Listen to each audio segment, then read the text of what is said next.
नमो अरहंताणम नमो अरहंताणम नमो अरहंताणम। अपने असंयम के कारण शारीरिक बीमारियां पैदा होती हैं और मानसिक बीमारियों का बहुत बड़ा कारण है भाव की अशुद्धि। भाव जितना अशुद्ध होता है मानसिक बीमारियां पैदा होती है। चक्रवर्ती सनत कुमार, बहुत पुराने जमाने की बात है। चक्रवर्ती सम्राट सनत कुमार नाम कहा जाता है कि इतना सुंदर रूप था, देखने के लिए हजारों कोसों की दूरी से लोग आते थे। इतना सुंदर रूप। एक प्रसंग कोई ऐसा बना कि देवता के मन में भी बात आ गई कि चक्रवर्ती का ऐसा रूप कहा जाता है, मैं भी जाकर देखूं। आया, एक बूढ़े ब्राह्मण का रूप बनाया और दरवाजे पर आकर संतरी से कहा कि चक्रवर्ती का दर्शन करना चाहता हूं। उसने कहा अभी हो नहीं सकता, समय नहीं है, दर्शन बाद में होगा, सभा में हो सकता है, अभी समय नहीं हो सकता। उसने कहा बहुत दूर से चलकर आया हूं, बूढ़ा आदमी हूं, पता नहीं रहूं या न रहूं, बात मन की मन में रह जाए, तुम कम से कम जाकर चक्रवर्ती तक मेरी बात तो पहुंचा दो। आखिर बहुत मिन्नतें की, अनुनय विनय किया, बात चक्रवर्ती तक पहुंच गई। चक्रवर्ती के मन में करुणा का भाव जागा और कहा इतना बूढ़ा है बेचारा, इतनी दूर से चलकर आया है, आने दो। भीतर गया, देखा, देख कर स्तब्ध रह गए। वास्तव में ही बहुत सुंदर रूप है, बिल्कुल स्तब्ध। तो चक्रवर्ती ने कहा दर्शन कर लिए, देख लिया अच्छी तरह से कि देख लिया, मैंने सुना था, सचमुच वैसा ही सुंदर रूप मुझे मिला। ये बात सुनी और चक्रवर्ती के मन में भी एक अहंकार का भाव जाग गया।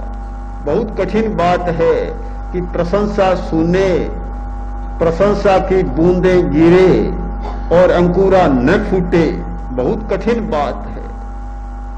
मन में अहंकार का भाव जागा और चक्रवर्ती बोला अरे अभी क्या तू स्तब्ध रह गया, क्या अचंभा करता है, अभी क्या, कुछ भी नहीं, अभी तो मैंने स्नान भी नहीं किया है, कपड़े भी नहीं बदले हैं, उठा हूं वैसे ही हूं, इस समय कोई दर्शन का समय नहीं, दर्शन होता ही नहीं, तेरी इतनी भावना थी, बूढ़ा आदमी इतनी दूर से आया इसलिए मैंने स्वीकृति दे दी, अभी क्या रूप, कुछ भी तैयारी नहीं। मैं जब स्नान करूं, पूरी साज सज्जा अपने आप को पूरा तैयार करूं और पूरी तैयारी के साथ जब राज्यसभा में जाकर सिंहासन पर आसीन हो तब देखना कि रूप क्या होता। बड़े अहंकार के साथ कहा प्रणाम, अच्छी बात है, तब आऊंगा। चला गया। चक्रवर्ती गया, सभा में बैठा और याद किया, भला बूढ़े ब्राह्मण को कौन याद करता, पर यह तो अहंकार का प्रदर्शन था। अहंकार का जहां प्रदर्शन होता है, बूढ़े को क्या, मरे को भी आदमी याद कर लेता है, न जाने किन किन को याद कर लेता है। एक अहंकार ऐसा काम करा सकता है जिसकी कल्पना नहीं की जा सकती। चक्रवर्ती ने कहा अरे उस बूढ़े ब्राह्मण को बुलाओ। कर्मचारी दौड़े, इधर उधर गए और बूढ़े ब्राह्मण को बुलाकर लाए। चक्रवर्ती बहुत अकड़ के साथ बैठ गया। पता नहीं पुराने जमाने में मूछें होती ठीक नहीं रखते थे कि नहीं रखते, होती थी तो जरूर मरोड़ा होगा। हाँ, क्योंकि अहंकार का एक यह भी तो चिन्ह है।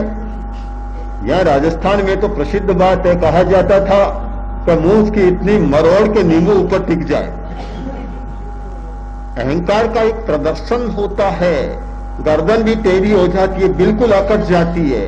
अहंकार का सबसे ज्यादा असर होता है गर्दन पर, गर्दन बिल्कुल अकड़ जाती है, कहीं नीचे और ऊपर देखने का अवकाश ही नहीं रहता। नीचे तो देखने का मौका ही नहीं, ऊपर भी शायद पूरा नहीं देख पाता। बिल्कुल पूरी तैयारी के साथ और अहंकार की प्रदर्शन की भावना के साथ चक्रवर्ती बैठा है। ब्राह्मण आया, बूढ़ा ब्राह्मण झुका हुआ कुबड़ा सा आकर प्रणाम किया और देखा, ऐसे मुंह सिकोड़ा, नाक सिकोड़ा, भौं सिकोड़ी, मजा नहीं आया। चक्रवर्ती ने कहा बेवकूफ है, समझता ही नहीं। तब तो स्तब्ध रह गया, आश्चर्य किया, और अब पूरी साज सज्जा के साथ बैठा हूं, नाक भौं सिकोड़ता है। बोला रूप चला गया, समाप्त, वह मजा नहीं रहा, वह सौंदर्य कहां, वह सहजता कहां, समाप्त हो गया। चक्रवर्ती ने कहा निरा बेवकूफी लगता है कि महाराज कितनी दूर से आया हूं, चला तब जवान था, चलते चलते बूढ़ा हो गया, इतनी दूरी से आया हूं। मैंने देखा, प्रातःकाल देखा, बड़ा संतोष हुआ, पर अभी देखता हूं सारा गतरस हो गया, कढ़ी हो गई, कढ़ी, कुछ भी नहीं बचा। चक्रवर्ती ने कहा क्या कह रहा है, पागल है क्या? कि मैं पागल नहीं हूं, मैं सच कहता हूं, आपका सौंदर्य समाप्त हो गया। क्या प्रमाण है तुम्हारे पास? कि ब्राह्मण हूं, झूठ नहीं बोलता हूं, बिल्कुल प्रामाणिक बात कहता हूं। क्या प्रमाण है? प्रमाण यह है कि आप पीकदानी मंगाए और उसमें थूक कर देखें। चक्रवर्ती ने कहा इतना बूढ़ा आदमी कह रहा है तो देख तो लूं। पीकदानी मंगाई, थूका तो थूक के साथ कीड़े ही कीड़े, कीड़े किलबिला रहे, कुलबुला रहे। चक्रवर्ती को होश आया, बेहोशी में बात कर रहा था, अब जागा, जागरूक बना और देखा, अरे ये क्या हो गया। तत्काल संभल गया, संभला, ये एक कहानी है, कहानी नहीं, जीवत कहानी है, घटना है, सत्य घटना है, काल्पनिक कहानी नहीं है। आप आश्चर्य करेंगे कि प्रातःकाल जो व्यक्ति इतना स्वस्थ और सुंदर था और 2-3 घंटा के बाद इतना बीमार हो गया कि कीड़े ही कीड़े शरीर में हो गए। कीड़े नहीं, शरीर में 16 महारोग एक साथ पैदा हो। 2-3 घंटा में 16 महारोग, भयंकर बीमारियां मानी जाती है, यहां तक कि कोढ़ की बीमारी भी हो गई साहब। क्यों हुआ? भाव परिवर्तन के साथ भाव बदला, एक साथ बीमारियां आ गई। आज के मनोवैज्ञानिक इसकी बहुत अच्छी व्याख्या कर सकते हैं, मनोविज्ञान के द्वारा इसकी बहुत सुंदर व्याख्या हो सकती है कि भाव और रोग का बहुत गहरा संबंध है। रोग विज्ञान का सिद्धांत है कि कोई बीमार आदमी आए, उसका निदान किया जाए, तो ये एक निदान का पहलू यह भी है कि बीमार व्यक्ति के भाव किस प्रकार के हैं, उनके भावों की जानकारी प्राप्त की जाए कि किस प्रकार के भाव से किस प्रकार का रोग हो सकता है। मनश्चिकित्सक को इस बात की जानकारी होती है कि किस प्रकार का भाव किस प्रकार की बीमारी पैदा करता है। दमा का बीमार है, अस्थमा की बीमारी, अब उसकी शारीरिक चिकित्सा और निदान की पद्धति से काम लिया जाए, काम नहीं होगा। क्यों? कि दमा के, अस्थमा के अनेक कारण हो सकते हैं। उनमें एक कारण यह है कि जो व्यक्ति क्रोध के आवेश में ज्यादा रहता है और अपने आप को असुरक्षित अनुभव करता है, असुरक्षा की भावना और क्रोध का आवेश अस्थमा की बीमारी को पैदा कर देता है। यह भाव जनित बीमारी है, भाव के कारण रोग पैदा हुआ। पाचन तंत्र खराब है, पाचन ठीक नहीं होता, अब उसका निदान करना है और निदान किए जाए तो साथ में इस पहलू पर भी ध्यान देना होगा कि जो व्यक्ति ज्यादा ईर्ष्या, घृणा इन भावों में रहता है उसका पाचन तंत्र गड़बड़ा जाता है। कमर का दर्द है, बहुत लोगों की शिकायत है, शिविर में भी न जाने कितने लोगों की शिकायत रहती है कि कमर में दर्द है। पर कमर का दर्द भी क्यों होता है, उसके साथ भी भाव जुड़ा हुआ है कि किसी व्यक्ति को दूर रखने की तीव्र इच्छा हो जाती है तो कमर में दर्द पैदा हो जाता है। हमारे भावों के साथ कितने रोगों का गहरा संबंध है कि एक प्रकार का भाव आया और बीमारी को जन्म दे गया। सिर दर्द,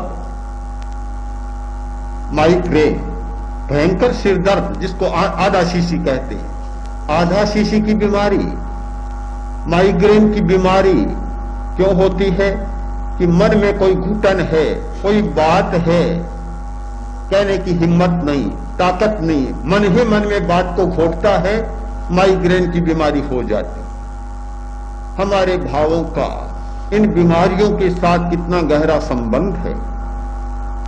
प्रेक्षा ध्यान का अभ्यास करने वाले व्यक्ति को इन सारी बातों को बहुत अच्छी तरह से समझ लेना है कि ध्यान का मतलब केवल आंखें मूंद कर बैठना नहीं है, ध्यान का मतलब है भावों को बदलने का अभ्यास। हम अपने भावों को कैसे बदल सके, भाव परिवर्तन कैसे कर सके और भावों के द्वारा होने वाली समस्याओं और दुखों से कैसे अपने आप को बचा सके, ये सारा जान लेना है।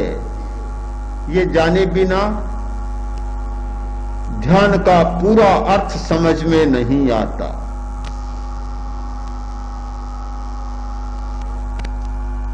अतीत की बात को छोड़ दें, अतीत में जो किया उससे ये तो प्रायश्चित ही किया जा सकता है, प्रायश्चित हो सकता है और तो कुछ हो नहीं सकता। और प्रायश्चित के द्वारा अतीत का शोधन भी हो सकता है, किंतु जो आगे होने वाला है उसके लिए संकल्प करना बहुत जरूरी होता है कि भविष्य में हम बच सकें, भविष्य में आने वाली भाव की अशुद्धि से बच सकें और अधिक से अधिक अपने भावों को पवित्र रख सकें। रोग के साथ मैत्री स्थापित करने का मतलब है भाव विशुद्धि और ज्ञान तंतुओं के साथ संपर्क और मैत्री।